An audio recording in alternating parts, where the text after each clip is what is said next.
Is Chris Carson an RB1 in redraft formats? That and much, much more on today's episode of 2 Point Stance. Lauren, what do you think? Is Chris Carson going to be an RB1 this year? I think he can. I'm not going to say he is, but I think he can.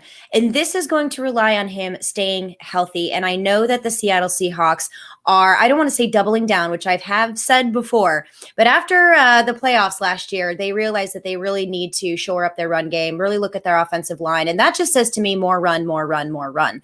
So I think that Chris Carson absolutely has the opportunity to finish as an RB1 if he can stay on the field. I couldn't agree more. I mean, obviously, my Chris Carson love has been very apparent on this show. I'm a big fan of the talent.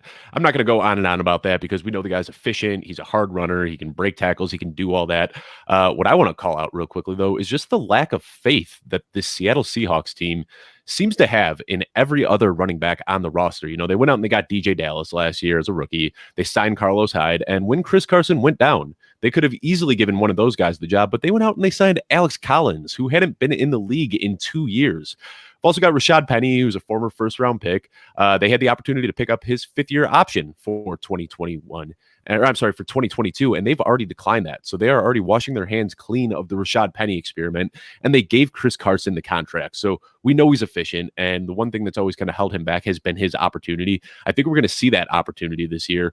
Well, he might not have that elite upside of, a Christian McCaffrey, Saquon Barkley, Dalvin Cook, one of those guys. I think that he can very likely finish as an RB1, and I have no problem drafting him as my second running back in the second round of my fantasy football drafts this year. Same. But anyway, want to thank everybody for tuning into another episode of 2 Point Stance. I'm Dave Kluge, and I am back this week with Lauren Carpenter. Today's episode is the final one of our division breakdowns, and we're going to be handling the AFC West and the NFC West. I'm excited to talk about this NFC West because it might be the tightest division. I mean, all four of the teams in this division are likely candidates to make it into the playoffs this year. So really excited to talk about this because there are a lot of good fantasy implications and a lot of people to talk about. Before we dive into that, though, I just want to call out that if you are into rankings early and you're watching this show right now, you're probably a pretty serious fantasy player. And we all know that consistently winning at fantasy football is challenging and it takes a lot of time. So you need to get yourself a Footballguys Premium Subscription that will give you an edge and make winning decisions for you in less time. Head to footballguys.com, click on the orange button in the upper right corner that says Join Now so we can do the work and you can do the winning. All right, Lauren, let's go back to the Seahawks here. Russell Wilson fell off a cliff at the second half of last season. And he also did the same thing in 2019. But let's just focus on 2020. This is 2 seasons now where we've seen Russell Wilson kind of sputter out on the back half of the season. Do you still consider him an elite option as a fantasy quarterback? I mean, I do. I think Russell Wilson is an elite. Well, no. Okay, I lied. I just said that. I'm a fraud. I don't know. Okay, so here's my take on Russell Wilson. When he's on fire, he is elite. Now, he's proven to us that he cannot stay that way. And it's not necessarily Russell Wilson's fault because they do want to push the run game. And also their offensive line is atrocious. And he spent most of the time on his behind as opposed to standing in the pocket and being able to make any kind of throws, which really stinks for Russell Wilson. And that hurts him in fantasy. So I don't mind taking a shot on Russell Wilson with the expectation that he is not going to be there in the second half of this season. So that is something to plan for if you are really wanting to target Russell Wilson for your team. I totally get it because when he's on fire, he is en fuego, and I totally get that. But I don't know if he can sustain that for an entire season, and he's proven to us the last 2 years that maybe he can't. But, I'm all about third chances. So, yeah, if the draft capital is right, I don't mind doing it. Now, there are other options that I would rather have a quarterback that I could take later in the draft and then save an early round, I want to say early-ish mid-round pick that I would have taken on Russell Wilson and maybe take a RB3 or a wide receiver 2 or somewhere in that range. But if you absolutely have to have Russell Wilson, be prepared to either stream the position or waste a bench spot on a second quarterback. Yeah, that's a great point. And I feel like I've called this out in the show in the past, but I feel like there's a very clear-cut top 5 for the quarterbacks this year. You got Patrick Mahomes, Josh Allen, Kyler Murray, Lamar Jackson, Dak Prescott. I'm not going to get into how you should rank those guys 1 through 5, but that's your top 5 right there. And then after that, there's kind of this tier break. And then I feel like the next tier, kind of the same thing. You can shuffle all these guys around: Russell Wilson, Justin Herbert, Tom Brady, Aaron Rodgers, Jalen Hurts, Ryan Tannehill.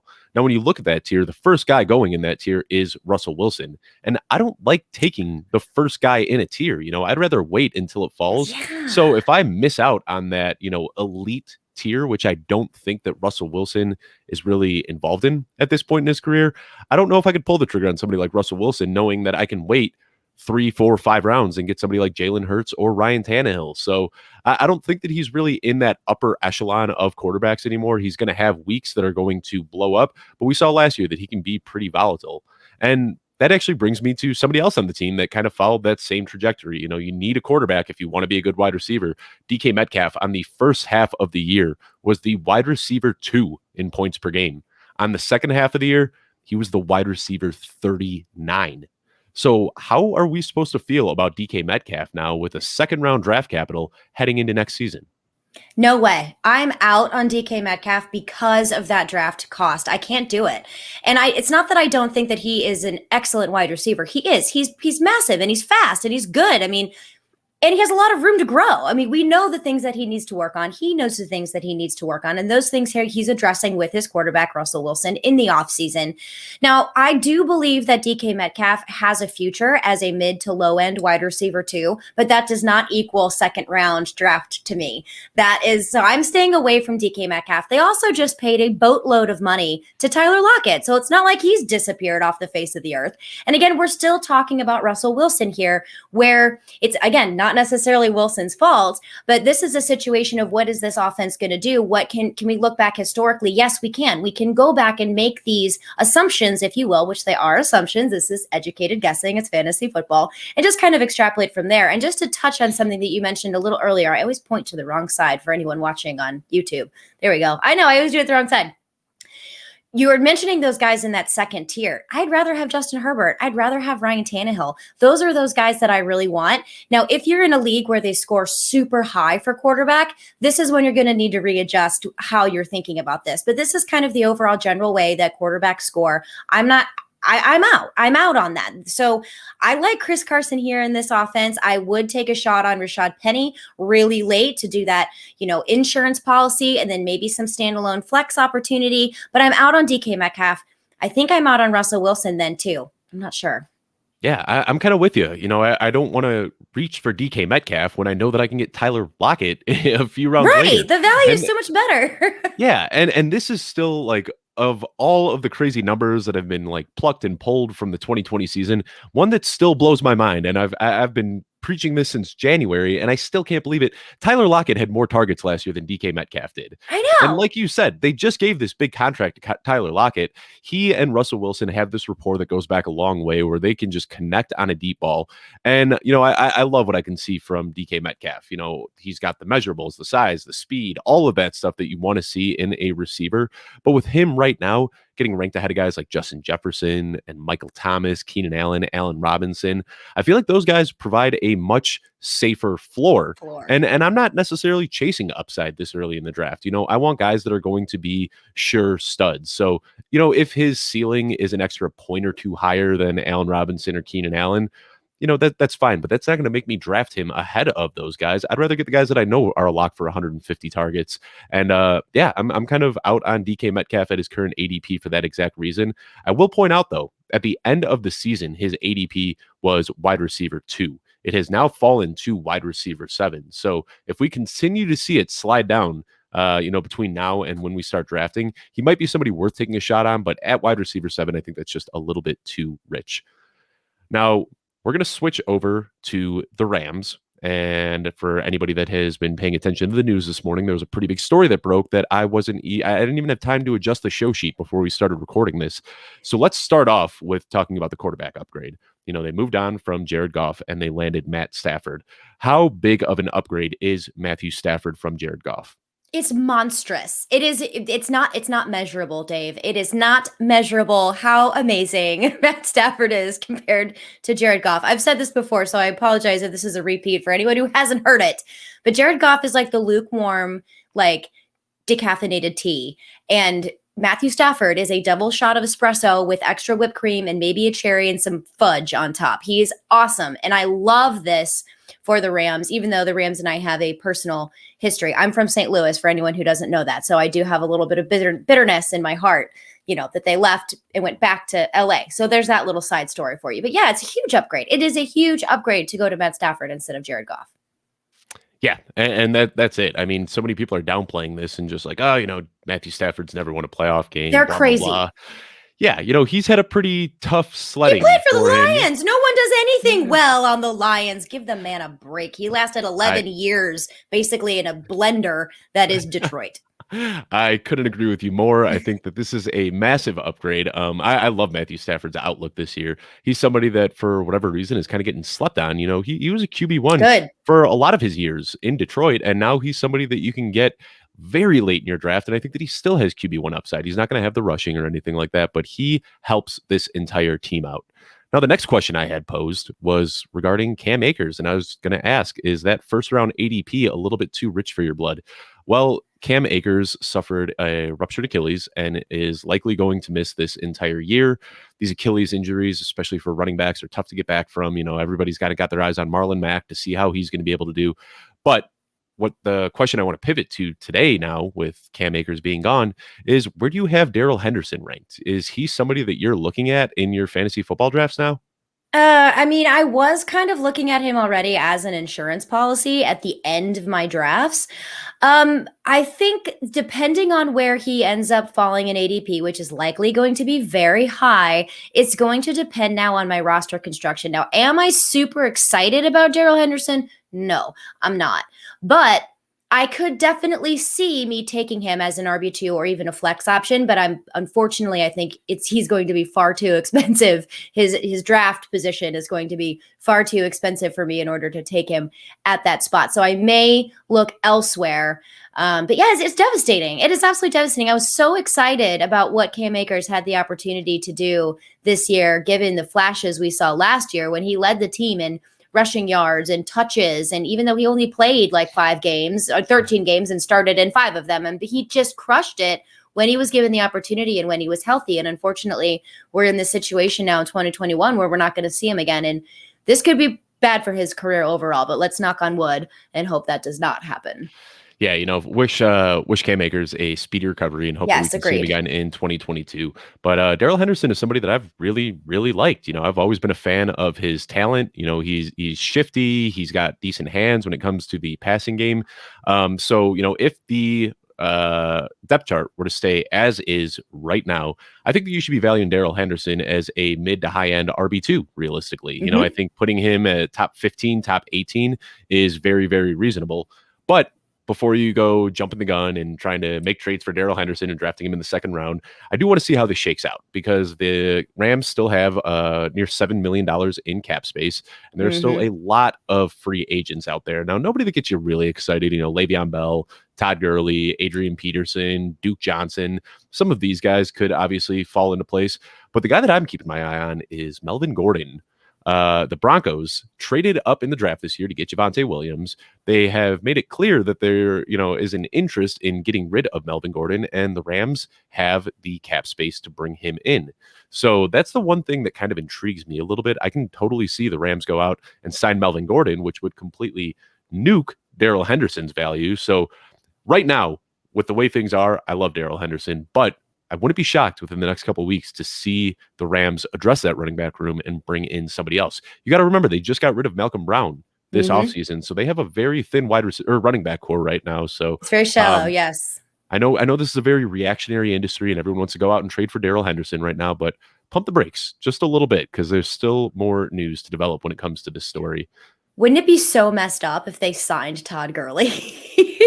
And some people have, I don't know if it's going to happen, but, it does kind of make sense, especially if they need somebody. It's crazy. Darrell Henderson's great at passing work and stuff like that, but Todd Gurley, he's a pass blocker. He still showed it last year that he can run the ball at the goal line. He did it very successfully and efficiently for the Falcons. So it would be possible. That's It's crazy. not I something would to love completely that. discount. Kind of. Now let's go to the final topic that I want to talk about right here. And this one, Cooper Kupp or Robert Woods. According to the Football Guys rankings, Robert Woods is sitting as the wide receiver 17. Cooper Kupp is sitting as the wide receiver 21. So these guys are neck and neck. Who do you prefer? I always have leaned a little more towards Robert Woods than I have with Cooper Kupp. Now, 2 years ago, he came off, he was like wide receiver 5 or something in half PPR or full PPR. He had a monster year. But the problem that a lot of people forgot is that they often will run a 12 personnel.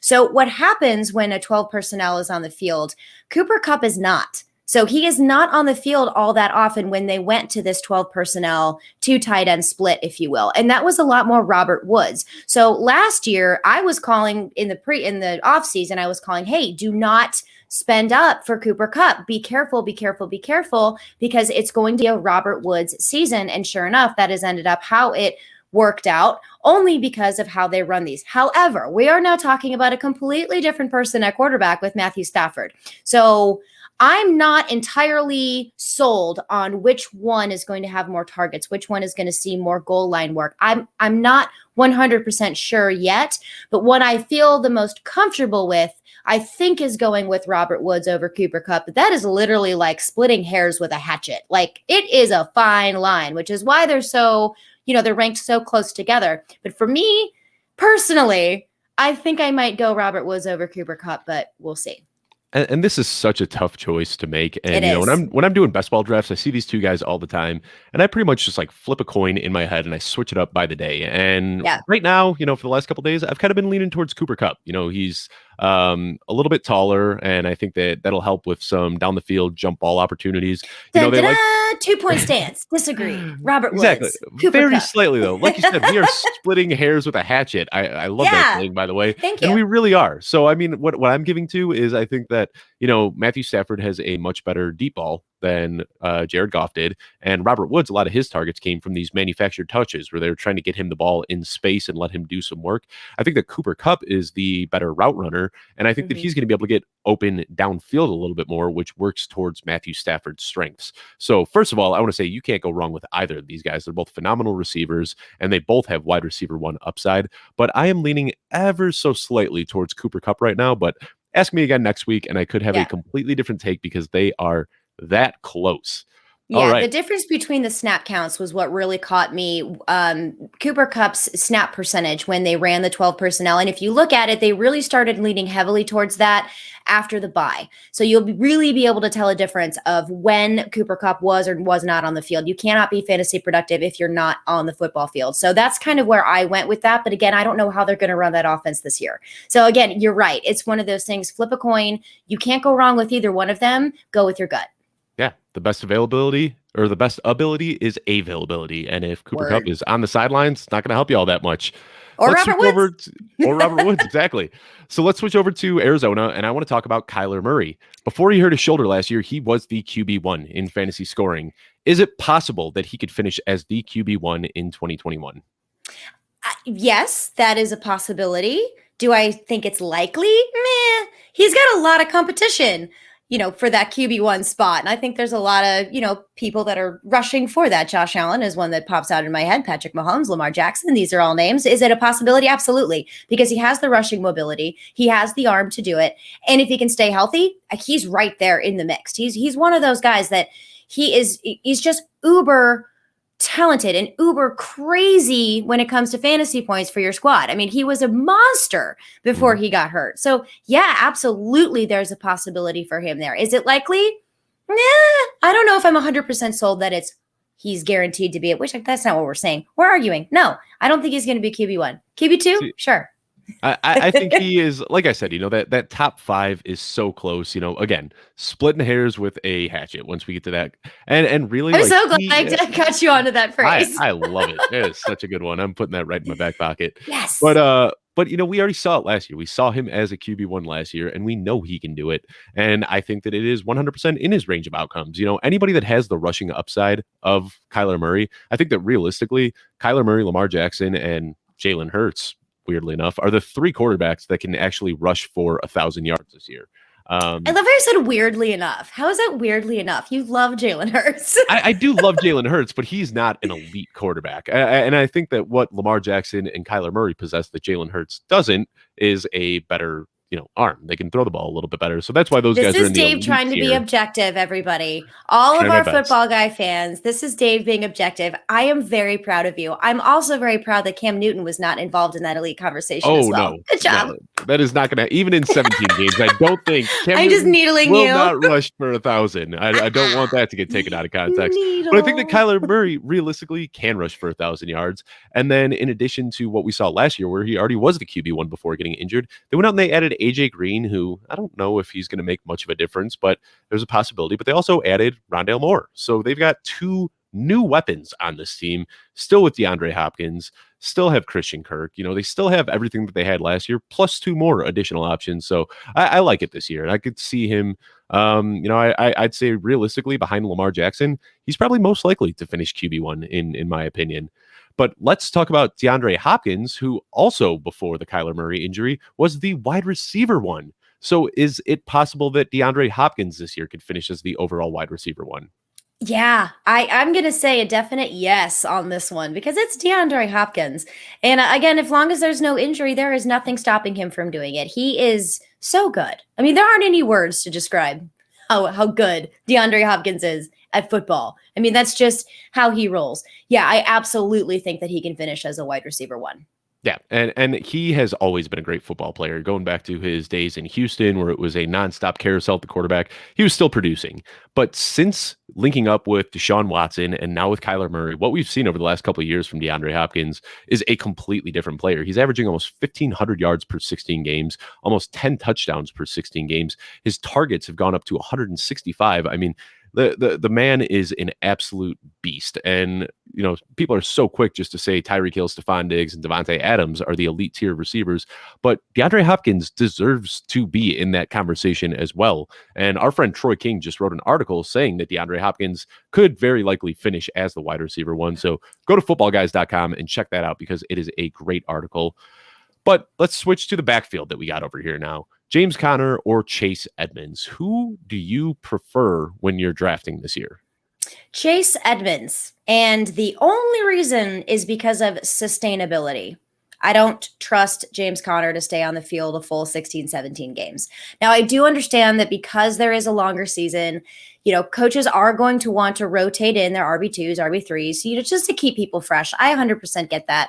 I like Chase Edmonds in this offense. He knows this offense. He has an identity in this offense, and that's an identity I feel that I can predict a lot easier than I can predict the future outcome of James Conner besides, oh, look, he's missing another game. I don't want to deal with that headache. I don't want to handle that. I don't want to be freaking out having to switch something up in my roster very last minute. So I'm sticking with Chase Edmonds, and I believe his value is going to be a little bit better than James Conner's as well. Although I have seen that ADP between the two of those fluctuate back and forth. So that is something to keep your eyes on as we get closer to the draft is, how your league scores, and also keep an eye on who's ahead of who. But I think either way, I'm going to take Chase Edmonds here. Yeah, and sure enough, James Conner, when he signed with Arizona, people got excited about that. But looking at our football guys rankings, Chase Edmonds right now is ranked as 26th, and James Conner is ranked as 35th. So, wow. This savvy group of rankers and projectors for football guys, I think those guys know what they're doing. Well, they called me beforehand. Edmonds. Oh, they did. Right. They called me beforehand. They're like, Lauren, what was your argument here? And I was like, well, this is what needs to happen real quick for this show. I'm just kidding. That did not happen. They did this legit. And we did. And there is some a little bit of wavering. Some people have Chase Edmonds very low. I've got him at 43 because he's not somebody that I'm really buying into. Well, other people have James Conner in the 20s and other people have James Conner in the 50s.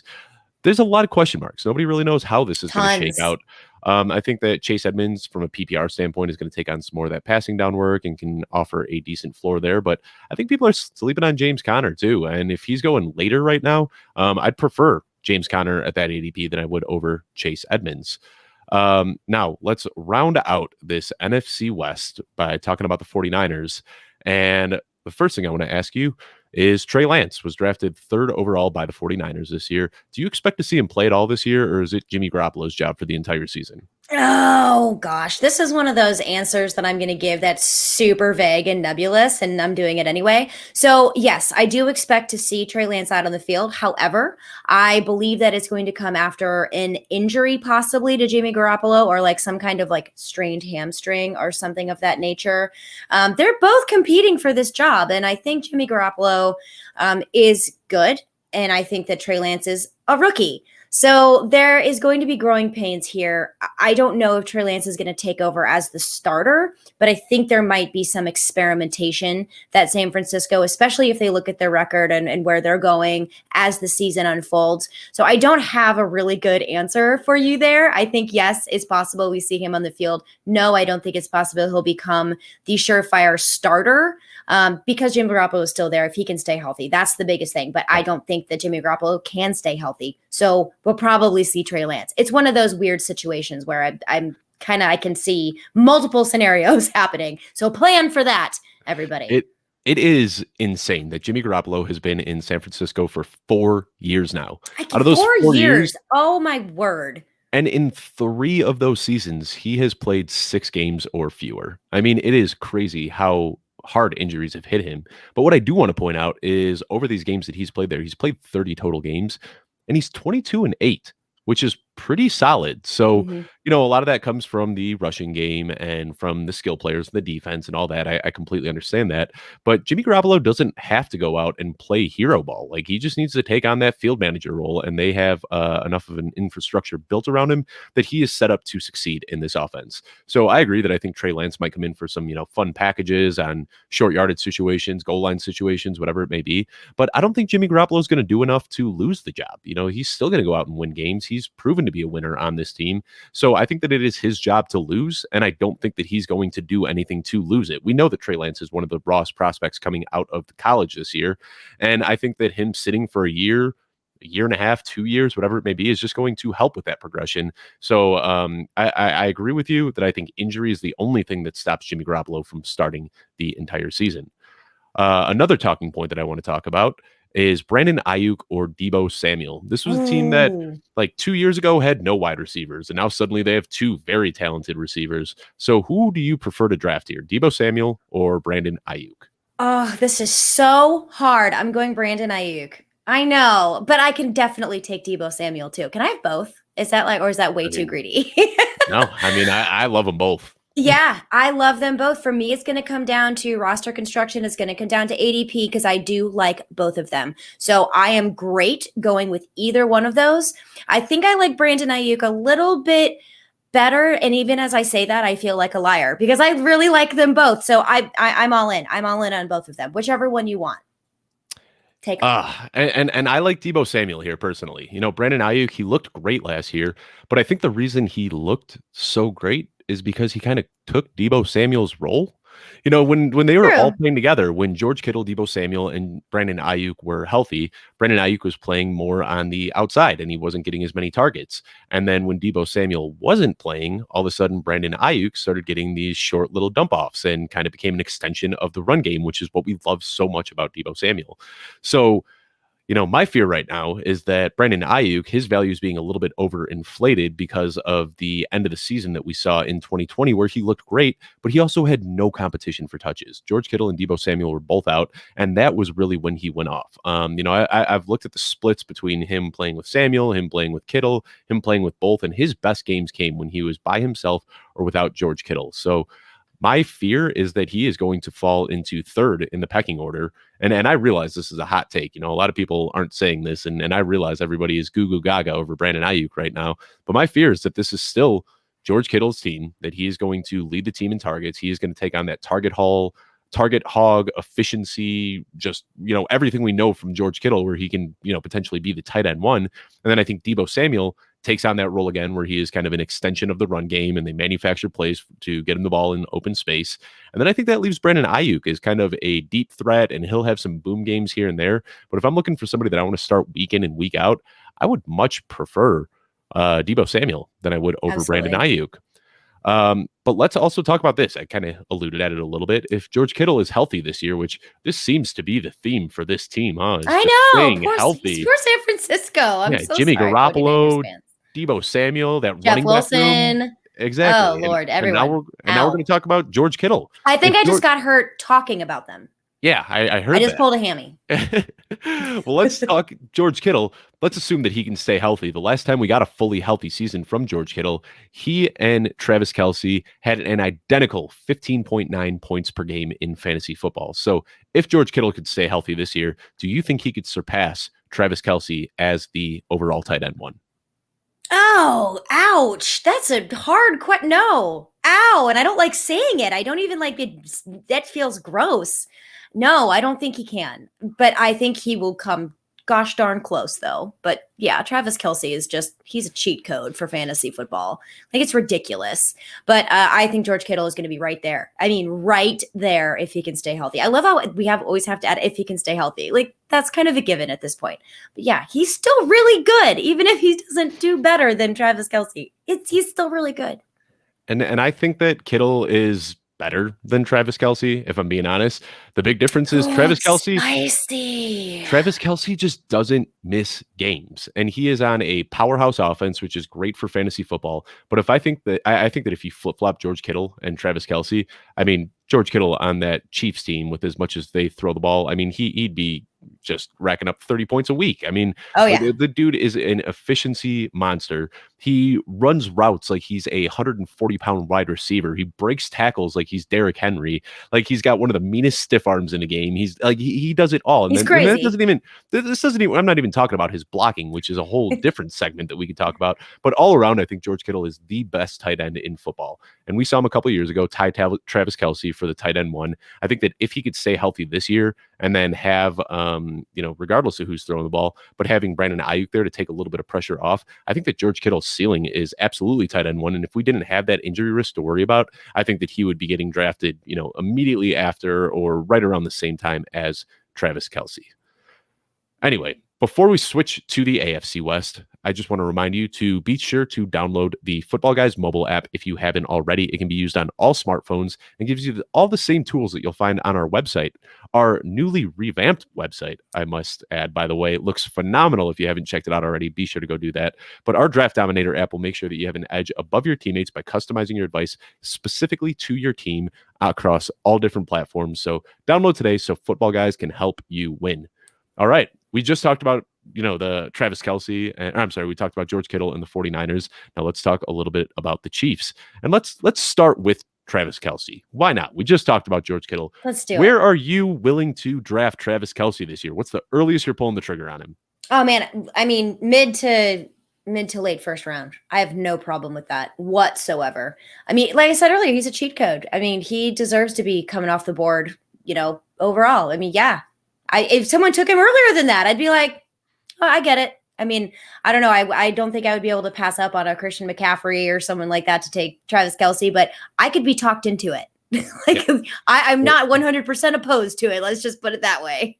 The earliest I've seen him go is second overall behind Christian McCaffrey, and that is after doing over. He went 101 in Scott Fish.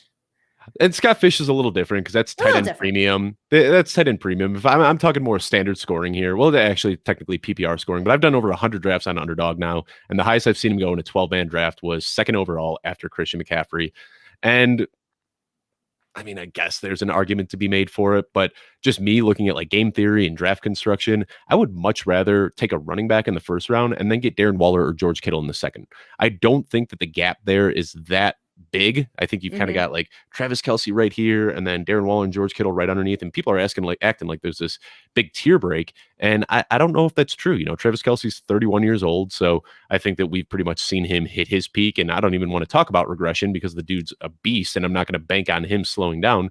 But where George Kittle and Darren Waller are at in their careers, they can actually continue to improve this year. So I think that we're going to see little steps forward from Waller and Kittle. So, realistically, I think the earliest I'd take Travis Kelce would be the 10th overall pick. There are 9 running backs that I would, happily take over Travis Kelce. If I'm sitting there at the very end of the first round and he's still available, and I know that I could take Kelce and then still get like a Joe Mixon or something in the second round, I might do it. But realistically, I'm probably not pulling the trigger on Kelce anytime before the 10th overall pick. But let's stick with the Chiefs and talk about Clyde Edwards-Helaire, who finished as the RB20 last year. Do you think that's kind of what we should expect this year, or do you think maybe we see some improvement? What are you thinking that we're going to see from Clyde Edwards-Helaire? I think that Clyde Edwards-Helaire is going to have a breakout season, and I think that we are going to see some big steps forward from him, especially with what they're going to do, if they haven't done already, addressing that offensive line to keep Patrick Mahomes upright. Because speaking of being on your behind like Russell Wilson, that's pretty much the only place Patrick Mahomes was during the Super Bowl was on his tush. So yeah, I do really like Clyde Edwards-Helaire this year, and I think he's going to surprise a lot of people with his fantasy production. So I'm all in. I like Clyde Edwards-Helaire. I wasn't sold earlier, like a couple weeks ago, until I really started digging in and doing a little bit more research. And I'm like, you know what? There is something here. I like Clyde Edwards-Helaire. Let's go. You want to really be sold on Clyde Edwards-Helaire? Read the Bring article. Read the article that I just published on Friday. Ooh. Did a very deep dive on Clyde Edwards-Helaire, and I think he's one of the best values that you can get right now. And last year, I was one of the biggest Clyde Edwards-Helaire haters out there. I thought that his, poor pass blocking and small stature and all of this was completely ignored because everyone was like, oh, Andy Reid said that he's the next Brian Westbrook, and Patrick Mahomes handpicked him. And people got so carried away with the narrative that they ignored a lot of the major red flags. And I think the biggest red flag, which I already mentioned, pass blocking, he was never asked to pass block, literally not once while he was at LSU. That's not a team that ever calls on their running backs to pass block. So he had a very shortened preseason to learn how to pass block, and obviously it didn't work. And that's why they went out and they got Le'Veon Bell. If you look at the splits from before and after Le'Veon Bell showed up in Kansas City, it was a completely different player. And I'm not just talking about the volume and the targets and the carries. I'm also talking about the efficiency. I think that having a veteran breathing on the back of his neck kind of got into his head a little bit, and we just saw everything fall apart. He started missing games. It just wasn't a good situation for Clyde Edwards-Helaire. But if you look at his scrimmage yards prior to Le'Veon Bell showing up, he would have finished third in the NFL in scrimmage yards. Dalvin Cook, Derrick Henry, Clyde Edwards-Helaire. That's what we were looking at last year on a per game basis. That's what we were expecting. Wanted to get him. Exactly, yeah. And then and the touchdowns didn't really come there last year. And this is another situation similar to Darrell Henderson, where maybe they add a veteran at some point in the offseason. I don't know. Remember 2 years ago, Damian Williams was like a, just late second, late first, early second round pick. And then like a couple weeks before the season, they went out and signed LaShawn McCoy and just completely killed Damian Williams' value. So maybe Andy Reid pulls something like that again this offseason. But right now, the way this depth chart stands, I am absolutely loving Clyde Edwards-Helaire. I'm not worried about Jerick McKinnon. I'm not worried about Darrell Williams. I'm not worried about Darwin Thompson. I strongly implore that you go check out this article that I wrote because it's one that I took a little bit of pride in. I think it turned out pretty well. So footballguys.com. You're an excellent writer, so I cannot wait to read it myself. Thank you. Thank you very much. All right. Now we're talking about all these guys that have chances to finish as the wide receiver one or the QB one or the tight end one. I don't think anybody has a chance at finishing number one at their position better than Tyreek Hill. Is there we'll keep this one quick. Is there any wide receiver that you're drafting ahead of Tyreek Hill this year?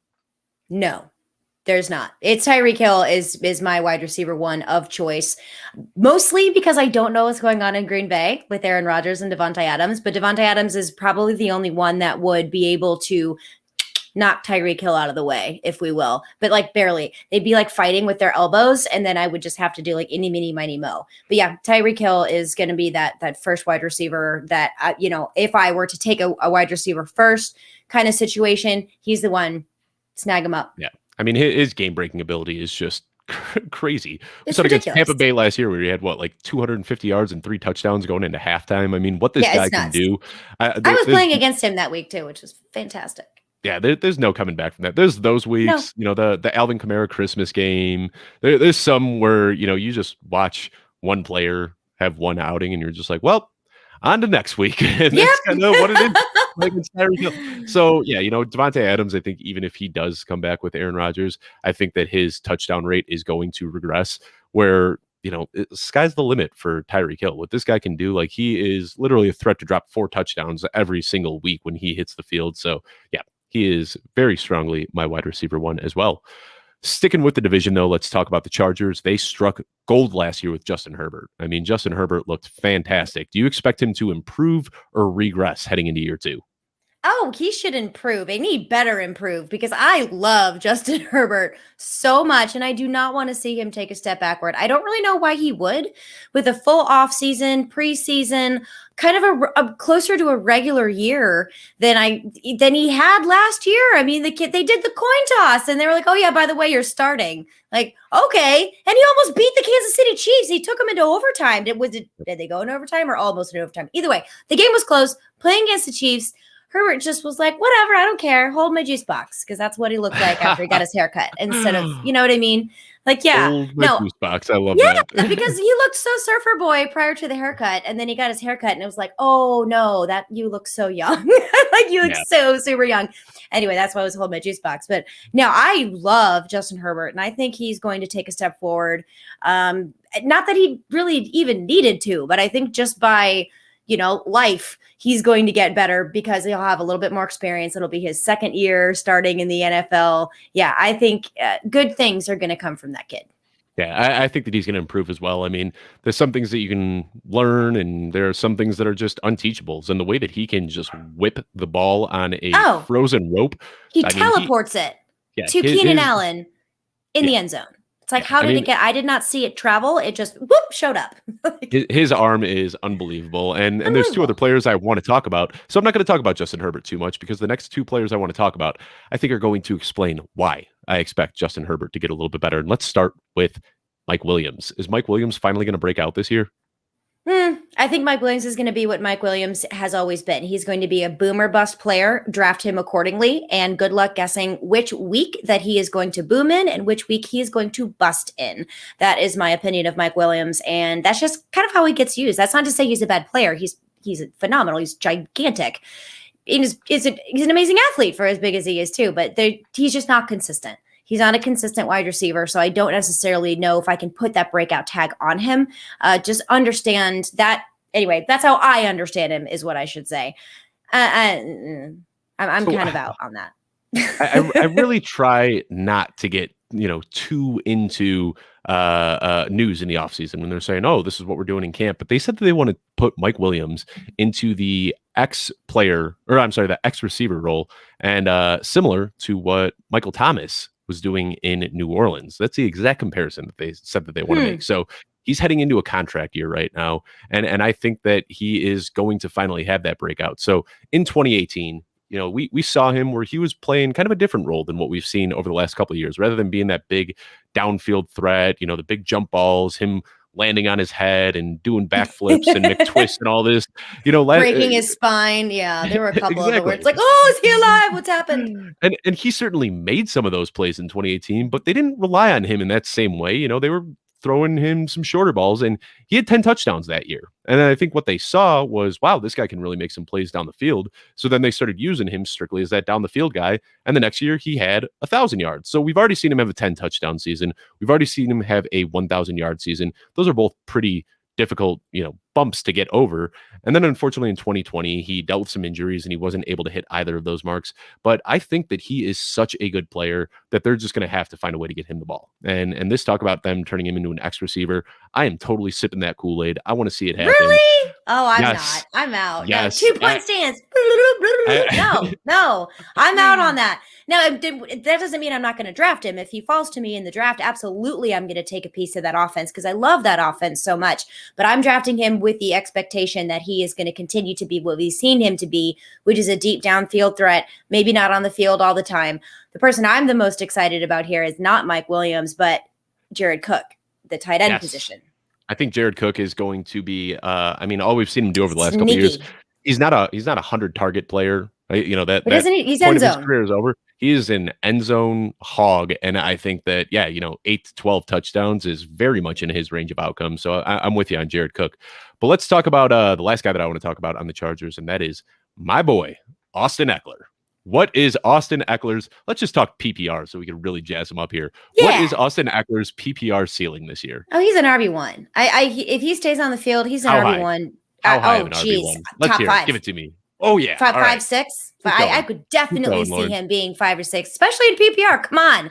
But he needs to stay healthy. Now, the Chargers tried this experiment with Austin Eckler last year where he barely saw any targets. It was like 2 and 3, and it was ridiculous. And he was not productive. The team was not productive. And they learned their lesson. Like, can't use him like this. Round peg, square hole does not work. He is a pass catching freak of nature who is going to win, and he is going to score touchdowns if you get the ball in his hands appropriately.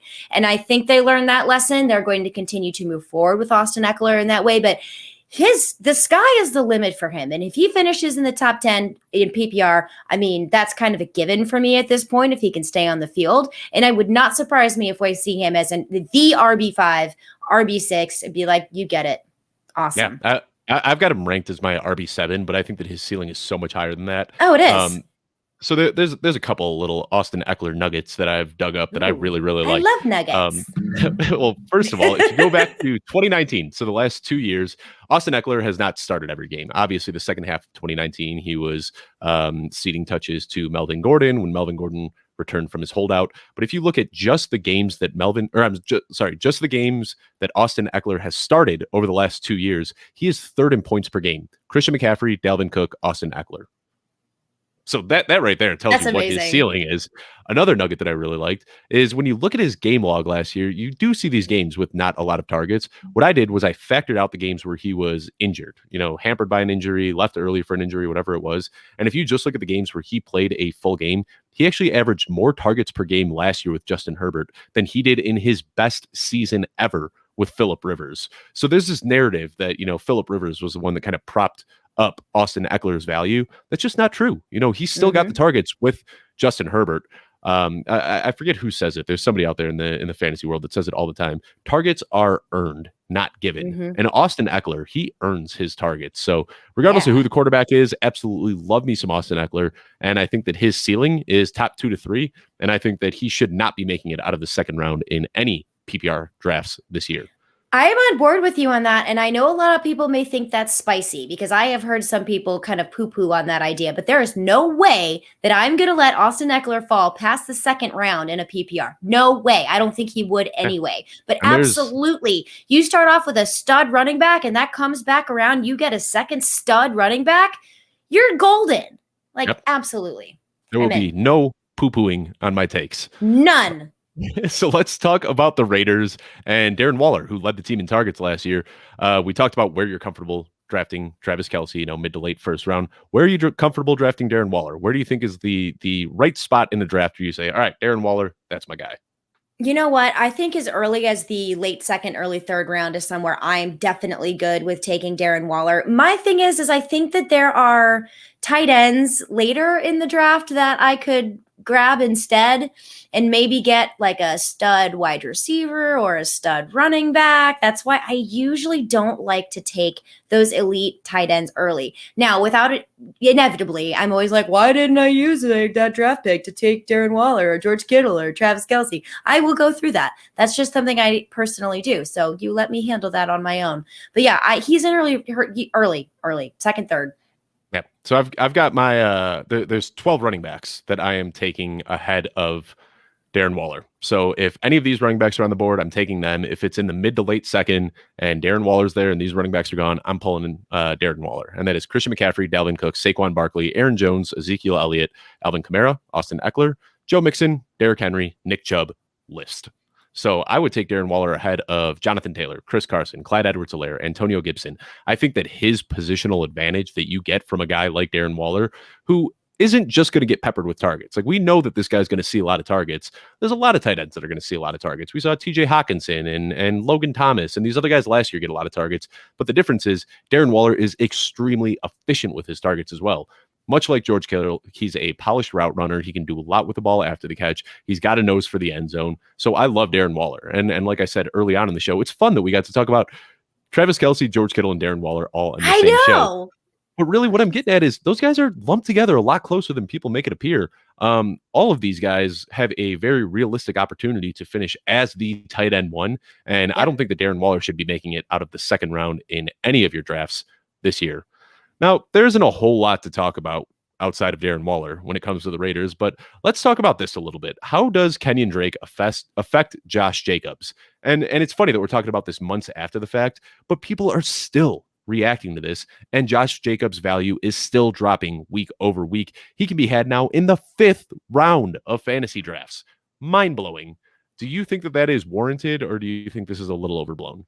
I think it's warranted. I absolutely do. Kenyon Drake is not he's nothing to sneeze at. He's not one of those running backs that's going to come in and, get featured once or twice in a game. They had very similar numbers when meaning Kenyon Drake, was at the Cardinals. Josh Jacobs was in the Raiders. So you're almost like you're taking two RBA ones and trying to shove them into the same team. I worry about this for Josh Jacobs, and apparently everybody else is too, which is why he was dropping. I had Josh Jacobs in my bust category for a long time, but as his ADP keeps dropping, he's falling out of the bust category and starting to turn into a value because of this. Now, with that being said, I'd have to look at what my roster looks like. I'd have to look at who else is going around in that same time as Josh Jacobs is. I still may wait and get Kenyon Drake, because as of like 2 weeks ago, that was in the 11th round, you could get Kenyon Drake. And if they're going to have similar numbers, granted, maybe just a little bit less for Kenyon Drake, fine. I'm still more comfortable taking Kenyon Drake way later than taking Josh Jacobs, even as his ADP has fallen to the 5th round. So yes, I do believe this does impact him for fantasy, just because there is someone else here that is talented that they're going to want to put into the game. They paid him a lot of money, guaranteed money, not just like, incentive crap.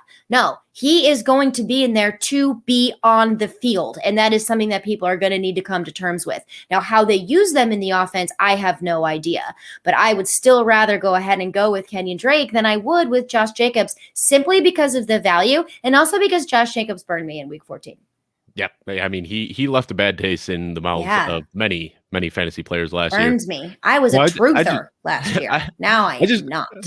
I just want to take this opportunity to talk really quickly about the fact that, we as fantasy analysts, we don't hate players. It might sound like, I hate do. this player. Oh, well, all right. I'm kidding. I'm totally kidding. But me, I don't hate any specific player. I hate the value of some players, the ADP, the average draft position of some players. Much like I said last year, I was one of the biggest Clyde Edwards-Helaire haters out there, and now I am beating the drum that you need to go out and get him. That's kind of how I feel about Josh Jacobs. When the season ended and Josh Jacobs was getting drafted in the late 1st, early 2nd round, I was like, I don't want anything to do with that. And then Kenyon Drake got signed by the team, and I was kind of laughing, and I was like, I'm going to be right. Josh Jacobs, I want nothing to do with him. And then he fell into the late 2nd round, and then he fell into the 3rd round, and then he fell into the 4th round. And now that he's sitting there in the 5th round, it's like, okay, guys, I think we have overcorrected the market a little bit. And I think it's at the point now where he is kind of a value. And I felt like that about a lot of players. DeAndre Swift was somebody who was getting drafted in the late 1st round a few months ago. And I, wanted absolutely nothing to do with DeAndre Swift. But now DeAndre Swift is falling into the mid 3rd round, and it's like, yeah, I'll take that value all day. So no, I don't think that's a value. Disagree. 2-point stance. Disagree. No, we don't have to stay on the DeAndre Swift. But basically, what I'm getting at is that we should be able to have some fluidity with our takes. Yes. And if ADPs change, if storylines change, we don't need to dig yourself into a camp and say, well, I said that Leonard Fournette was going to be an RB1 last year, and here I am 16 months later, and I'm standing behind it. No, that's not how you do this. That's not how you play this game. When things change, you need to change with it. So I am off my Josh Jacobs hate train, and I'm saying that if you're sitting in your fantasy football draft and he's there in the 5th round, grab him. I just did a draft. It was a mock draft, but it was with John Paulson from 4 for 4 and Jamie Eisenberg with CBS and these big names, a lot of industry people. And I got Josh Jacobs at the 601, the first pick of the 6th round. That's how far Josh Jacobs has fallen. The hate has gotten out of control. And I think at this point, he's a value. And Kenyon Drake. So I like them both where they're getting drafted. I think if you can get either guy in the 6th or 11th, 12th round, absolutely go for it. Mm-hmm. Now, that leaves us with the final team to talk about between these two divisions, and the final team that we were talking about, team number 32 on episode 4 of the Division Breakdowns, the Denver Broncos. Drafters seem to love Javonte Williams. Actually, drafters are currently drafting Javonte Williams ahead of Melvin Gordon. How do you feel about this, Lauren? Do you think Javonte Williams should be drafted ahead of Gordon? I'm fascinated by this, not surprised by this. Should he be drafted ahead? Possibly. My biggest concern is because I haven't heard any, but have we heard any news about a possible suspension from Melvin Gordon? I think that is water under the bridge at this point. I mean, I'm no Okay. lawyer, but that has seemed to be swept under the rug. Because I know that he was going to be possibly facing some disciplinary action from the NFL, but we haven't heard anything from it. That's really been my biggest thing against Melvin Gordon is like, is he going to play the first 4 to 6 games? I don't know. And that's one of the reasons why he was falling for me. But if we're not really getting any traction with that and we're not getting any more clarity, I don't know why Javonte Williams is going ahead of Melvin Gordon. He's on his last year. They might run the wheels off of him as far as we know, or maybe they'll try to hold on to him and not so they can trade him. I mean, I really don't know.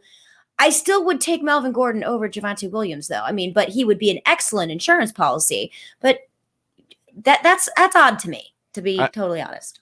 I think if you're doing a draft right now this time of year, I love targeting Javonte Williams because I don't think that Melvin Gordon is going to make it all the way to week 1 in a Denver Broncos uniform. I think that the Rams could swoop in, the Falcons, the Bills. That makes sense, yeah. So I think right now, I mean, they're very close in ranking. Right now, the football guys have Melvin Gordon at 28, Javonte Williams at 30. So these guys are extremely close. Nobody really knows what to expect. I think that if both guys are on the Broncos, I think that Melvin Gordon is probably going to see a little bit more opportunity. You know, he's still a very good, efficient running back, and he's on the last year of his contract. I think that they're, not going to let somebody that they're paying this much money just sit and rot on the bench all year. But I love targeting Javonte Williams just on the off chance that Melvin Gordon does get moved to another team, and then all of a sudden Javonte Williams is in RB2 category, and you can get him in the 7th or 8th round right now. So that's kind of my stance. But if both guys are going to be on Denver, I think that Melvin Gordon is still the guy to roster here. Now, this whole, I mean, we can talk about so many, like this guy or this guy on the team. We can talk about Bridgewater or Locke, but we've discussed that on enough shows, so I don't want to talk about that. Let's wrap up here with 2 of my favorite receivers in the league, Courtland Sutton or Jerry Jeudy. Who do you prefer in fantasy football, Lauren? Oh, I knew you were going to ask me this. Probably because I have the show sheet, but it's kind of a natural question, right? Courtland Sutton. I'll take Courtland Sutton. That does not mean that I don't like Jerry Jeudy, everybody. I really like Jerry Jeudy, and I actually think that with Courtland Sutton on the field, it helps Jerry Jeudy when it comes to drawing defenses.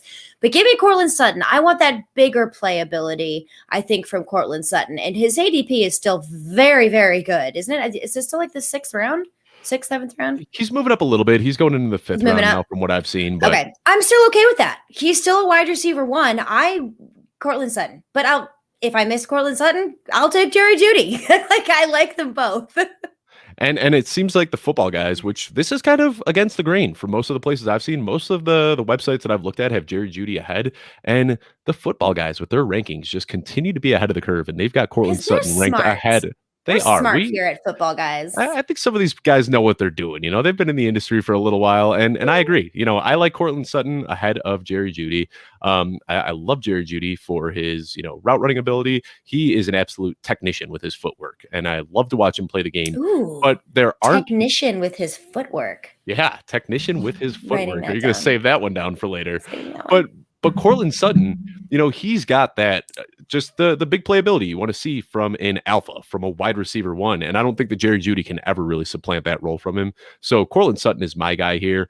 I've kind of waffled with the idea that perhaps Courtland Sutton would be better with Drew Lock, and maybe Jerry Jeudy would be better with Teddy Bridgewater. And I feel like there's kind of an argument to be made there. But the more I think about it, Courtland Sutton is just the better player. Like I said a couple minutes ago, targets are earned, not given. And Courtland Sutton's ability to get open, make jump ball catches, just break off the yards after the catch, that makes him earn targets. So even if Jerry Jeudy does see more targets this year, I still think that Courtland Sutton is going to do more with the opportunity that he sees. So Courtland Sutton is my guy between these 2 receivers. Well, before we wrap up, I just want to plug one last time the $500,000 prize that we are giving away in the Footballguys Players Championship. If you are a high stakes fantasy football player, be sure to sign up for this right now. Entry is $350, or you can do 3 builds for $1,000, and you'll get a chance to play in a league with an absolutely life-changing prize. Now, on top of that $500,000, the $500,000 grand prize, they're giving out a total of $3.7 million in other prizes. So find the league on FFPC and draft your team as soon as possible. I want to thank everybody for tuning in to Football Guys 2-Point Stance. Be sure to subscribe to the Football Guys YouTube page for a new episode every Tuesday at 7 p.m. Eastern. That is youtube.com/FootballGuysTV, where you will find all the rest of the Football Guys shows. Next week, we are going to be done with our division breakdowns. This was a very fun 4 episodes that we got to do. Forces us to look at all the hot topics. And now we have teams that are reporting to camp. We're going to have camp buzz. We're going to have news. And more injuries. Oh, these people. Stop it. I couldn't even believe that when I read that this morning. I was like, why? He's one of my favorite players. Of course. No.